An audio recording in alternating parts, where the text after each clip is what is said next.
Welcome! Today we're going to prove that the integral of e to the x equals e to the x plus c using series expansion. This is a beautiful proof that shows the deep connection between integration and infinite series. Let's start with what we know about e to the x.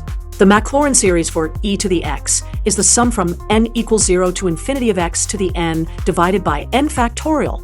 We can write this out as 1 plus x over 1 factorial plus x squared over 2 factorial plus x cubed over 3 factorial, and so on. To find the integral of e to the x, we need to integrate this series term by term. Let's set up the integral. Now let's integrate each term separately. The integral of 1 is x. The integral of x over 1 factorial is x squared over 2 factorial. The integral of x squared over 2 factorial is x cubed over 3 factorial, and so on. Do you notice the pattern? When we integrate x to the n over n factorial, we get x to the n plus 1 over n plus 1 factorial.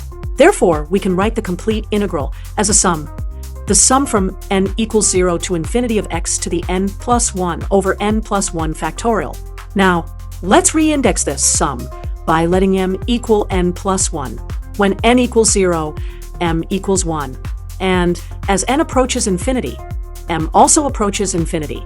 This gives us the sum from m equals 1 to infinity of x to the m over m factorial. Now look at this carefully. This sum is almost exactly the same as the series for e to the x, except it's missing the first term where m equals 0.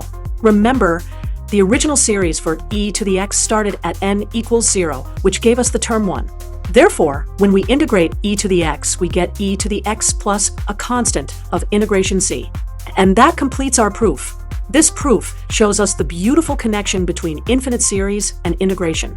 By breaking down e to the x into its infinite series and integrating term by term, we discovered that its integral is itself plus a constant. Thank you for watching.